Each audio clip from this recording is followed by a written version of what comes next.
तो यह 10th class है ना, 10th क्लास, उसमें ब्रिज से संबंधित क्षेत्र, ब्रिज से क्या है संबंधित क्षेत्र है, जिसका सूत्र याद करना है। क्या करना है? सूत्र याद करना है। जब सूत्र याद करेंगे तो क्या है, सही हिसाब बने। क्या है? ब्रिज है। क्या है? यह क्या है? ब्रिज। ब्रिज किसे कहते हैं? गोलिया के क्या कहते हैं? हम ब्रिज कहते हैं। किसे कहते हैं? और उसमें परिधि जो होता है, देखा है ना, इसको क्या कहते हैं? परिधि। क्या कहते हैं? परिधि। तो परिधि किसे कहते हैं? तो गोलीय आकृति को घेरने का कथी कहते हैं? परिधि। गोलीय आकृति को घेरने का कथी कहते हैं? परिधि कहते हैं। इसमें जो है ये क्या है, यहाँ से यहाँ व्यास है। क्या है? व्यास। इसको डी लिखते हैं ना। यानी उसके बाद में जो वृत्त के बीचों बीच, यानी वृत्त के परिधि, एक परिधि से केंद्र के बीचों बीच गुजरने का कथी कहते हैं? व्यास कहते हैं। व्यास कहते हैं। त्रिज्या किसे कहते हैं? वृत्त की परिधि से केंद्र तक गुजरने का कथी कहते हैं? त्रिज्या कहते हैं। और वृत्त की सबसे बड़ी जीवा क्या कहते हैं? व्यास कहते हैं। वृत्त की सबसे बड़ी जीवा क्या होता है? व्यास होता है। और इसको यहाँ से इसको चाप भी कहते हैं। क्या कहते हैं? चाप। ये भी क्या? चाप। ये भी हो गया। अगर लिखना हो तो ये भी क्या इसे लिखेंगे? चाप लिखते हैं ना, चाप लिखते हैं। वृत्त का परिधि क्या होता है? 2 पाई आर। क्या होता है? वृत्त की परिधि कितनी होता है? 2 पाई आर। उसके बाद वृत्त की त्रिज्या जहाँ परिधि दिया रहता है क्या होता है? परिधि बटा 2 पाई। जहाँ पर वृत्त की व्यास दिया, परिधि दिया कितनी होता है? पाई दिया। वृत्त का क्षेत्रफल कितनी होता है? पाई आर स्क्वायर होता है। पाई आर स्क्वायर होता है। वृत्त की त्रिज्या जहाँ क्षेत्रफल दिया रहे ना, अब वृत्त की क्षेत्रफल दिया रहा है वहाँ का निकलना है, त्रिज्या निकलना था रूट अंडर वृत्त का क्षेत्रफल कितनी होता है? पाई होता है ना, पाई। इसको ध्यान देंगे ना। और अर्धवृत्त की परिमिति क्या होता है? Pi plus 2 I into R होता है ना। जहाँ पर क्या दिया रहा है? त्रिज्या दिया रहा है। जहाँ पर क्या दिया रहा है? त्रिज्या दिया रहा है ना। अगर उसके बाद में उसका अर्धवृत्त की परिमिति pi plus 2 I into D by 2 होता है। डी बाई क्या होता है? 2। जहाँ पर क्या दिया रहा है? व्यास। यहाँ पर क्या दिया रहा है?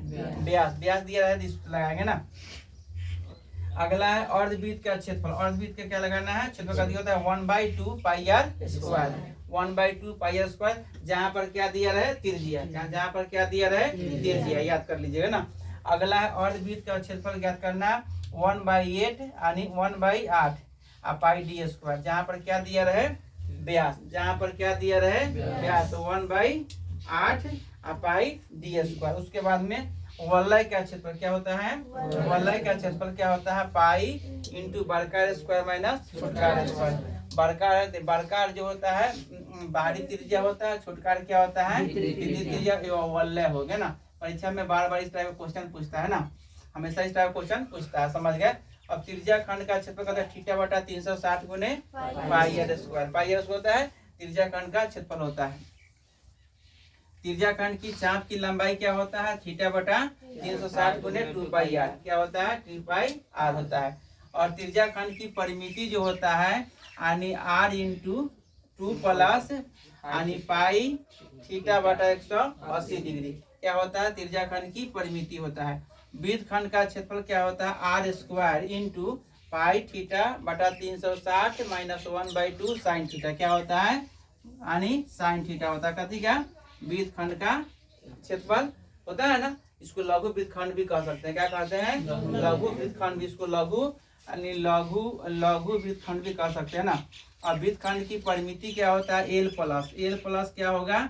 पाई आर थीटा बटा 180 डिग्री ना। क्या होता है? वृत्त खंड का परिमिति होता है। अब दीर्घ खंड का क्षेत्रफल निकालना है। दीर्घ खंड का क्षेत्रफल होता है वृत्त का क्षेत्रफल माइनस लघु वृत्त खंड का क्षेत्रफल होता है। या इसके जगह पर त्रिज्या खंड की क्षेत्रफल लिख सकते हैं। लिख सकते हैं त्रिज्या खंड का क्षेत्रफल होता है ना। अब चतुर्थांश का क्षेत्रफल क्या होता है? 1/4 पाई आर स्क्वायर होता है। चतुर्थांश का क्षेत्रफल होता है। अब पाई का मान क्या होता है? 22/7 या 3.14 होता है।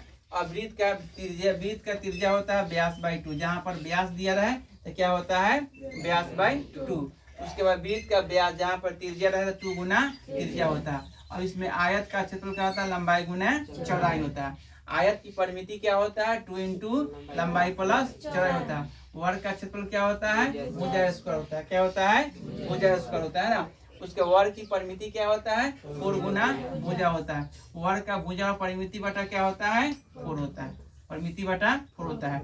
अब यहाँ दिया है यानी r बराबर 3.5, तो तो इसका क्या निकालना है, क्षेत्रफल और परिधि निकालना है। क्या निकालना है, क्षेत्रफल और परिधि निकालना है ना।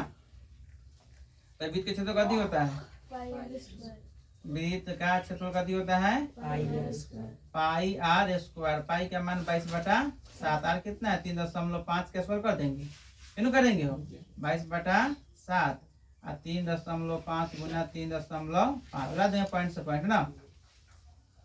तो क्या हो जाएगा 22/7, उसको कितना हो जाएगा 35/10 और फिर 35 कितना हो जाएगा 10, 7 5 5 दूना 2 से 11 हो जाएगा।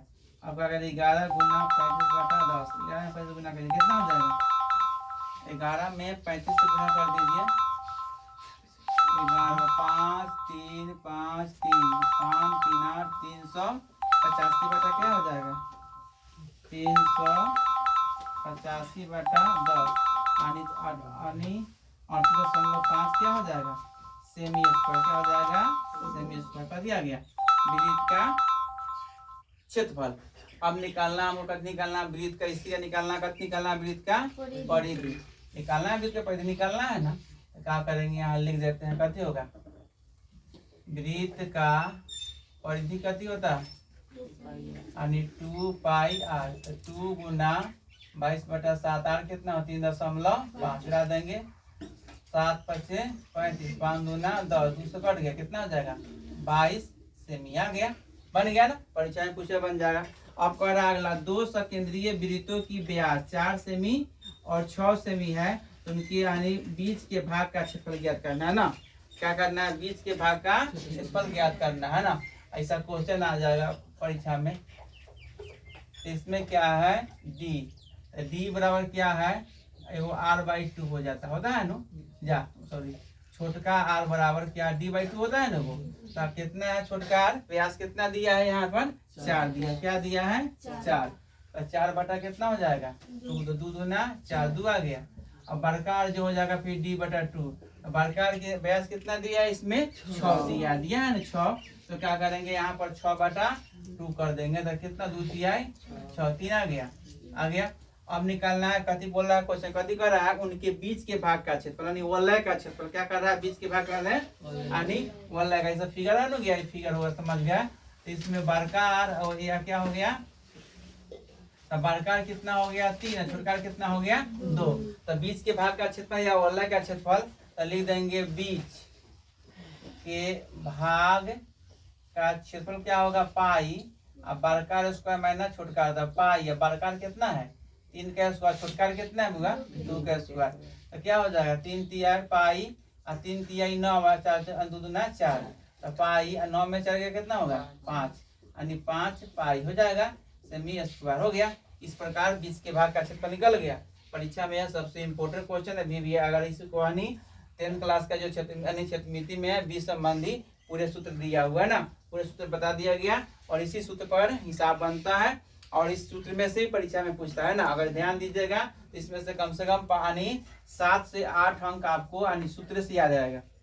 परीक्षा में 7 से 8 अंक सूत्र से आ जाएगा और पूरा आप याद कर लीजिएगा। और इसी टाइप पर जो क्वेश्चन पूछ रहा है ना, इसी टाइप पर क्वेश्चन को अपना जहाँ हम यहाँ 3.5 रखे हैं वहाँ 4.5 दे देगा, यहाँ 4 रखे हैं वहाँ 6 दे देगा 8 दे देगा। इस प्रकार क्वेश्चन बनता है, आप लोग ध्यान दीजिएगा। और जो परीक्षा होने जा रही है इसमें ना, इसमें मैथ में क्या क्वेश्चन पूछेगा ऑब्जेक्टिव 100 को, क्या पूछेगा 100 को, जवाब क्या देना है 50 को, क्या जवाब देना है 50 को। इससे कोई जवाब देना जो हमको कन्फर्म आता है। अभी से अभ्यास करेंगे, परीक्षा का दिन नहीं है, कड़ी मेहनत करेंगे, हमें सफलता जरूर मिलेगी ना। और उसके बाद में यह 30 क्वेश्चन है, 30 में जवाब क्या देना है 15 को, क्या जवाब देना है 15 को। लघुत्तरीय पूछता है दीर्घ का पूछेगा 8 को, 8 जवाब क्या देना है 4 को।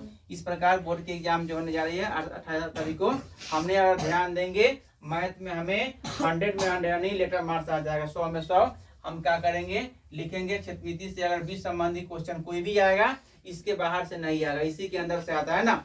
आप लोग ध्यान दीजिएगा, पूरा बन जाएगा ना।